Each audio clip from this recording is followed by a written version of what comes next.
जय श्री राम। आइए आरंभ करते हैं रामचरितमानस का बालकांड का वह प्रसंग जहां पर श्री राम जी के विवाह के उपरांत उन्हें कोहबर में ले जाया जाता है और जनक जी दशरथ जी का कैसे आतिथ्य करते हैं, कैसे एक समधी दूसरे समधी को अपने प्रेम से निहाल कर देता है। श्याम शरीर सुभाय सुहावन, शोभा कोटि मनोज लजावन, जावक जुत पद कमल सुहाए, मुनि मन मधुप रहत जिन्ह छाए। श्री रामचंद्र जी का सांवला शरीर स्वभाव से ही सुंदर है, उसकी शोभा करोड़ों कामदेवों को लजाने वाली है। महावर से युक्त चरण कमल बड़े सुहावने लगते हैं, जिन पर मुनियों के मन रूपी भंवरे सदा छाए रहते हैं। पीत पुनीत मनोहर धोती, हरति बाल रवि दामिनी ज्योति, कल किंकिनी कटि सूत्र मनोहर, बाहु विशाल विभूषण सुंदर। पवित्र और मनोहर पीली धोती प्रातः काल के सूर्य और बिजली की ज्योति को हरे लेती है। कमर में सुंदर किंकिणी और कटि सूत्र है। विशाल भुजाओं में सुंदर आभूषण सुशोभित हैं। पीत जनेऊ महाछवि देई, कर मुद्रिका चोरी चितुलेई, सोहत ब्याह साज सब साजे, उर आयत उर भूषण राजे। पीला जनेऊ महान शोभा दे रहा है, हाथ की अंगूठी चित्त को चुरा लेती है। ब्याह के सब साज सजे हुए वे शोभा पा रहे हैं। चौड़ी छाती पर हृदय पर पहनने के सुंदर आभूषण सुशोभित हैं। पियर उपरना काखा सोती, दो चरनी लगे मणि मोती, नयन कमल कल कुंडल काना, बदन सजल सौंदर्य निधाना। पीला दुपट्टा काखा सोती अर्थात जनेऊ की तरह शोभित है, जिसके दोनों छोरों पर मणि और मोती लगे हुए हैं। कमल के समान सुंदर नेत्र हैं, कानों में सुंदर कुंडल हैं और मुख तो सारी सुंदरता का खजाना है, खान है। सुंदर भ्रिकुटी मनोहर नासा, भालु तिलक रुचिरता निवासा, सोहत मौरु मनोहर माथे, मंगलमय मुकुता मणि गाथे। सुंदर भौहें और मनोहर नासिका है। ललाट पर तिलक तो सुंदरता का घर ही है, जिसमें मंगलमय मोती और मणि गुथे हुए हैं। ऐसा मनोहर मोर माथे पर सोह रहा है। गाथे महामणि मोर मंजुल अंग, सब चित चोरही, पुर नारी सुर सुंदरी बिरही, बिलो की सब तिन तोरही। मणि बसन भूषण वारी आरती करही, मंगल गावही, सुर सुमन बरसही सूत मागध, बंदी सुजसु सुनावही। सुंदर मोर में बहुमूल्य मणियां गुथी हुई हैं। सभी अंग चित्त को चुराए लेते हैं। सब नगर की स्त्रियां और देव सुंदरियां दुल्हे को देखकर तिनका तोड़ रही हैं, अर्थात उनकी बलैयां ले रही हैं, और मणि वस्त्र तथा आभूषण निछावर करके आरती उतार रही हैं और मंगल गान कर रही हैं। देवता फूल बरसा रहे हैं और सूत मागध तथा भाट सुयश का गान कर रहे हैं, सुना रहे हैं।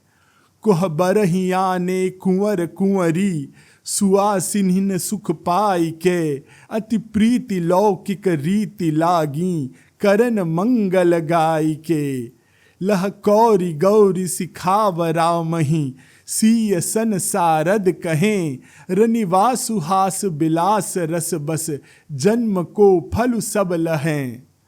सुहागिनी स्त्रियां सुख पाकर कुंवर और कुमारियों को कोहबर में अर्थात कुल देवता के स्थान में ले आई और अत्यंत प्रेम से मंगल गीत गाकर लौकिक रीति करने लगी।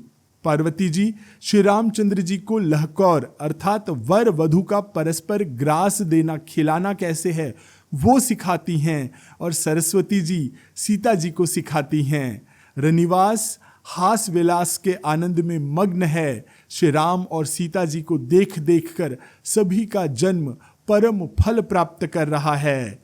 निज पानी मनि महु देखियति मूरति स्वरूप निधान की। चालति न भुज बल्ली बिलोकनी बिरह भय बस जान की। कौतुक विनोद प्रमोद प्रेमु न जाई कहीं जानी अली। बर कुंवरी सुंदर सकल सखी लवाई जनवा से ही चली। अपने हाथ की मणियों में सुंदर रूप के भंडार श्री रामचंद्र जी की परछाई दिख रही है। यह देखकर जानकी जी दर्शन में वियोग होने के भय से बाहुरूपी लता को और दृष्टि को हिलाती डुलाती नहीं हैं। उस समय के हंसी खेल और विनोद का आनंद और प्रेम कहा नहीं जा सकता, उसे सखियां ही जानती हैं। तदनंतर उसके बाद वर कन्याओं को सब सुंदर सखियां जनवासे को लीवा चली। तेहि समय सुनिय असीस जह तह नगर नभ आनंदु महा। चिरु जियहु जोरी चारु चार्यो मुदित मन सब ही कहा। जोगींद्र सिद्ध मुनीस देव बिलो की प्रभु दुंदुभि हनी। चले हरसी बरसी प्रसून निज निज लोक जय जय जय भनी। उस समय नगर और आकाश में जहां सुनिए वहीं आशीर्वाद की ध्वनियां सुनाई दे रही हैं और महान आनंद छाया है। सभी ने मन में प्रसन्न होकर कहा कि सुंदर चारों जोड़ियां चिरंजीवी हों। योगीराज, सिद्ध, मुनीश्वर और देवताओं ने प्रभु श्री रामचंद्र जी को देखकर दुंदुभी बजाई और हर्षित होकर फूलों की वर्षा करते हुए तथा जय हो जय हो जय हो ऐसा कहते हुए अपने अपने लोक को चले गए। सहित बधुटिन कुंवर सब तब आए पितु पास। शोभा मंगल मोद भरी उमगे जनु जनवास। तब चारों कुमार बहुओं के साथ पिताजी के पास आए। ऐसा मालूम होता था मानो शोभा मंगल और आनंद से भरकर जनवास उमड़ पड़ा हो। पुनि जेवनार भई बहु भांति पठय जनक बुलाई बराती। परत पावड़े बसन अनूपा सुतन समेत गवन कियो भूपा। फिर बहुत प्रकार की रसोई पकवान बनाए गए। जनक जी ने बारातियों को बुलावा भेजा। राजा दशरथ जी ने पुत्रों सहित गमन किया। अनुपम वस्त्रों के पावड़े पड़ते जाते हैं। सादर सबके पाय पखारे जथा जोग पीढ़न बैठारे। धोए जनक अवधिपति चरना सीलु सनेहु जाई नहीं बरना। आदर के साथ सबके चरण धोए और सबको यथा योग्य पीढ़ों पर अर्थात आसन पर बैठाया। तब जनक जी ने अवधपति दशरथ जी के चरण धोए। उनका शील और स्नेह वर्णन नहीं किया जा सकता। बहुरी राम पद पंकज धोए जे हर हृदय कमल महु गोए। तीनियों भाई राम सम जानी धोए चरण जनक निज पानी। फिर श्री रामचंद्र जी के चरण कमलों को धोया जो शिव जी के हृदय कमल में छिपे रहते हैं। तीनों भाइयों को श्री रामचंद्र जी के ही समान जानकर जनक जी ने उनके भी चरण अपने हाथों से धोए। आसन उचित सबहि नृप दीन्हे बोली सूपकारी सबलीन्हे।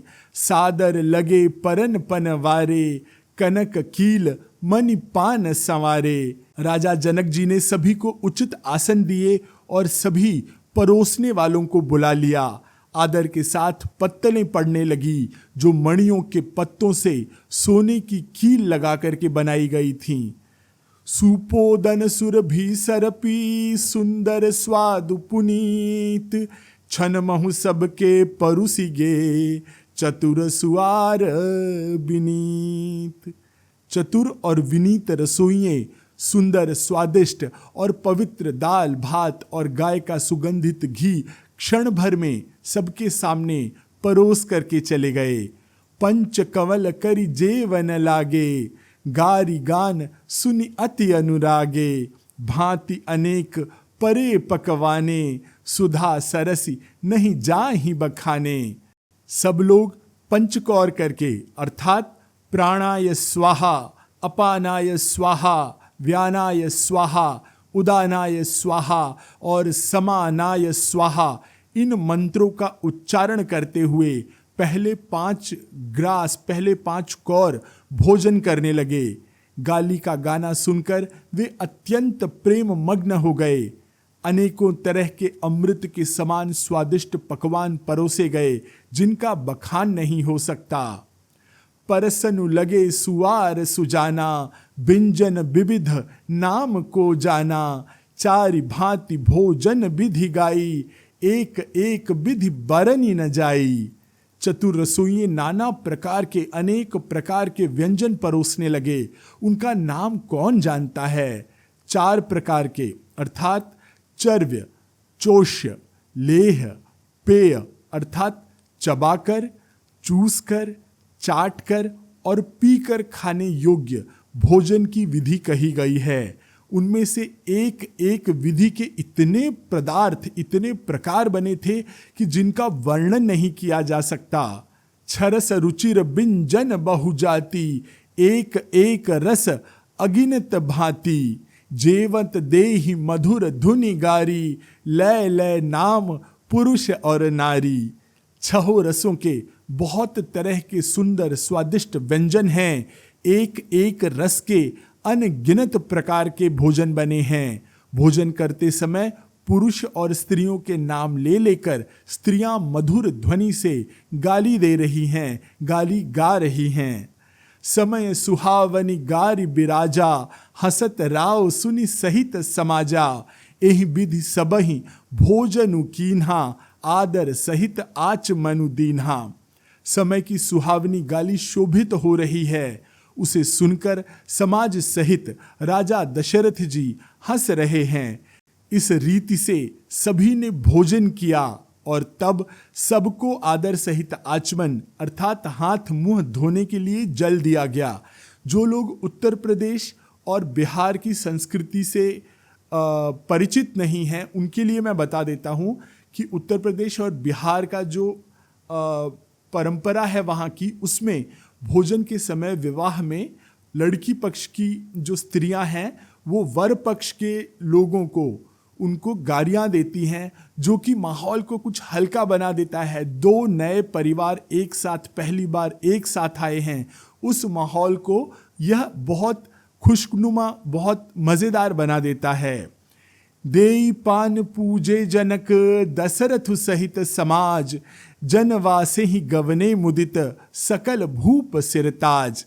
फिर पान देकर जनक जी ने समाज सहित दशरथ जी की पूजा की। सब राजाओं के सिरमौर चक्रवर्ती श्री दशरथ जी प्रसन्न होकर जनवासे को चले। नित नूतन मंगलपुर माही, निमिष सरिस दिन जामिनी जाही। बड़े भोर भूपति मनि जागे, जाचक गुण गन गावन लागे। जनकपुर में नित्य ही नए मंगल हो रहे हैं। दिन और रात पल के समान बीत जाते हैं। बड़े सवेरे राजाओं के मुकुटमणि दशरथ जी जागे। याचक उनके गुण समान गुण गान कर रहे हैं, गुण समूहों का गान कर रहे हैं। देखी कुंवर बर बधुन समेता, किमि कही जात मोदु मन जेता। प्रात क्रिया करि गे गुरु पाही, महाप्रमोदु प्रेम मन माही। चारों कुमारों को सुंदर वधुओं सहित देखकर उनके मन में जितना आनंद है वह किसी प्रकार कहा नहीं जा सकता। वे प्रातः क्रिया करके गुरु वशिष्ठ के पास गए। उनके मन में महान आनंद और प्रेम भरा हुआ है। करि प्रणाम पूजा करि जोरी, बोले गिरा अमीय जनु बोरी। तुम्हारी कृपा सुनहु मुनि राजा, भयहु आजु मैं पूरन काजा। राजा प्रणाम और पूजन करके फिर हाथ जोड़कर मानो अमृत से डुबोई हुई वाणी से कहते हैं कि हे मुनिराज सुनिए, आपकी कृपा से आज मैं पूर्ण काम हो गया। अब सब विप्र बुलाई गोसाई, देहु धेनु सब भांति बनाई। सुनि गुर करी महिपाल बड़ाई, पुनि पठय मुनि बृंद बुलाई। हे स्वामिन, अब सब ब्राह्मणों को बुलाकर उनको सब तरह गहनों कपड़ों से सजी हुई गायें दीजिए। यह सुनकर गुरुजी ने राजा की बड़ाई करके फिर मुनिगणों को बुलवा भेजा। वामदेव अरुदेव ऋषि बाल्मीकि जाबाली, आए मुनिबर निकर तब कौशिकादि तपसाली। तब वामदेव, देवर्षि नारद, वाल्मीकि, जाबाली और विश्वामित्र आदि तपस्वी श्रेष्ठ मुनि के समूह वहां पर आए। दंड प्रणाम सबहि नृप कीन्हे, पूज सप्रेम बरासन दीन्हे। चारि लक्ष बर धेनु मगाई, काम सुरभि सम सील सुहाई। राजा ने सबको दंडवत प्रणाम किया और प्रेम सहित पूजन करके उन्हें उत्तम आसन दिए। 4 लाख उत्तम गायें मंगवाई गईं, जो काम धेनु के समान अच्छे स्वभाव वाली और सुहावनी थी। सब विधि सकल अलंकृत कीन्ही, मुदित महिप महि देवहन दीन्ही। करत विनय बहु विधि नर नाहु, लहेउ आजु जग जीवन लाहु। उन सबको सब प्रकार से गहनों कपड़ों से सजाकर राजा ने प्रसन्न होकर भूदेव अर्थात ब्राह्मणों को दी। राजा बहुत तरह से विनती कर रहे हैं कि जगत में मैंने आज ही जीने का लाभ पाया है। पाई असीस महीसु अनंदा, लिए बोल पुनि जाचक बृंदा। कनक बसन मणि हय गय स्यंदन, दिए बूझी रुचि रवि कुल नंदन। ब्राह्मणों से आशीर्वाद पाकर राजा आनंदित हुए। फिर याचकों को बुलवाकर, समूहों को बुलवाकर और सबको उनकी रुचि पूछकर सोना, वस्त्र, मणि, घोड़ा, हाथी और रथ जिसने जो चाहा उसे वो सूर्यकुल को आनंदित करने वाले राजा दशरथ जी ने दे दिया। चले पढ़त गावत गुण गाथा, जय जय जय दिन कर कुलनाथा। एहि विधि राम बियाह उछाहू, सकई न बरनी सहस मुख जाहू। वे सब गुणानुवाद गाते और सूर्यकुल के स्वामी की जय हो जय हो जय हो ऐसा कहते हुए चले। इस प्रकार श्री रामचंद्र जी के विवाह का उत्सव हुआ। जिन्हें सहस्त्र मुख हैं वे शेष जी भी उसका वर्णन नहीं कह सकते। बार बार कौशिक चरण सी सुनाई कहराव, यह सब सुख मुनिराज तव कृपा कटाक्ष पसाव। बार बार विश्वामित्र जी के चरणों में सिर नवाकर राजा दशरथ जी कहते हैं कि हे मुनिराज, यह सब सुख आपकी ही कृपा कटाक्ष का प्रसाद है। जनक सनेहु सीलु कर तूती, नृपु सब भांति सराह विभूति। दिन उठी बिदा अवधिपति मागा, राखहि जनक सहित अनुरागा। राजा दशरथ जी जनक जी के स्नेह, शील, करनी और ऐश्वर्य की सब प्रकार से सराहना करते हैं। प्रतिदिन सवेरे उठकर अयोध्या नरेश विदा मांगते हैं, पर जनक जी उन्हें प्रेम से रख लेते हैं। नित नूतन आदरु अधिकाई, दिन प्रति सहस भांति पहुनाई। नित नव नगर आनंद उछाहू, दशरथ गवनु सुहाई न काहू। आदर नित्य बढ़ता जा रहा है, रोज बढ़ता जा रहा है। प्रतिदिन हजारों प्रकार से उनकी आवभगत हो रही है, मेहमानी होती है। नगर में नित्य नया आनंद और उत्साह रहता है। दशरथ जी का जाना किसी को सुहाता नहीं है, अच्छा नहीं लगता। बहुत दिवस बीते यही भांति, जनु सनेह रजु बंधे बराती। कौशिक सतानंद तब जाई, कहा विदेह नृपुहि समुझाई। इस प्रकार बहुत दिन बीत गए, मानो बाराती स्नेह की रस्सी से बंध गए हैं। तब विश्वामित्र जी और शतानंद जी ने जाकर राजा जनक को समझाकर कहा, अब दशरथ कहूँ आय सुदेहु, यद्यपि छाड़ी न सकहूँ सनेहु। भले ही नाथ कहीं सचिव बोलाए, कहीं जय जीव शीस तिन्ह नाए। यद्यपि आप स्नेहवश उन्हें अर्थात दशरथ जी को नहीं छोड़ सकते, तो भी अब उन्हें जाने की आज्ञा दीजिए। हे नाथ, बहुत अच्छा। ऐसा कहकर जनक जी ने अपने मंत्रियों को बुलाया और वे आए और जय जीव ऐसा कहकर उन्होंने मस्तक नवाया।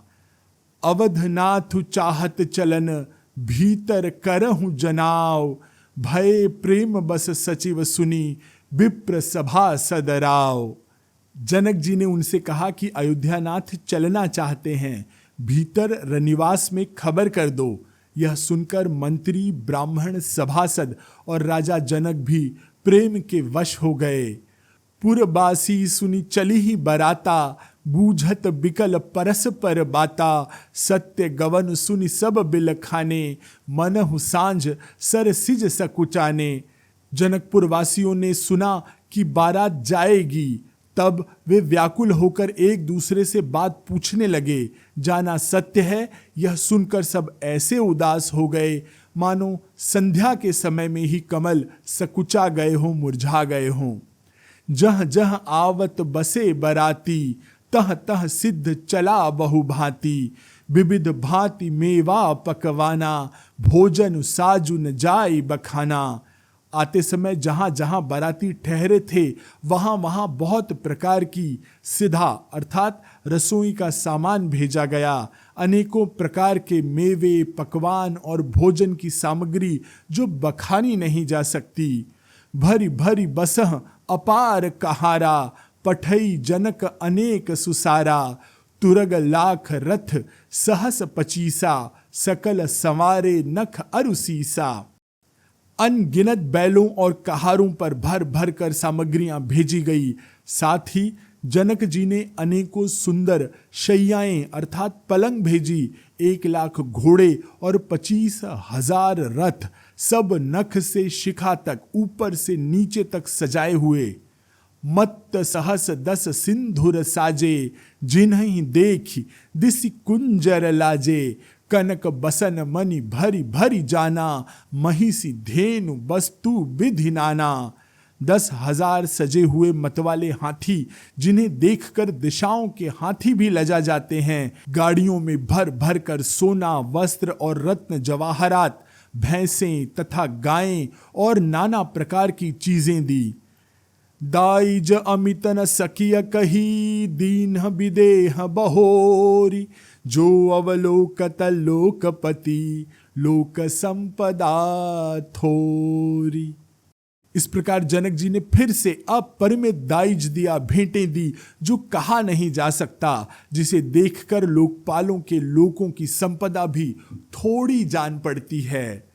इस प्रकार आज का यह अंक यहां पर पूरा होता है। अगले अंक में हम सुनेंगे कैसे जनकपुर से सीता जी की विदाई होती है। बहुत ही मार्मिक प्रसंग है। हमारा यह अंक यदि आपको पसंद आया हो तो इस अंक को, हमारे इस वीडियो को लाइक करिएगा, शेयर करिएगा और हमारे इस चैनल को सब्सक्राइब ज़रूर कर लीजिएगा। इस वीडियो को अपने मित्रों, परिचितों और परिवार से शेयर अवश्य करिएगा। मैं आशीष पी मिश्रा आप सभी से आज्ञा लेता हूँ। सियावर रामचंद्र की जय, पवन सुत हनुमान की जय, कहो भाई सब संतन की जय।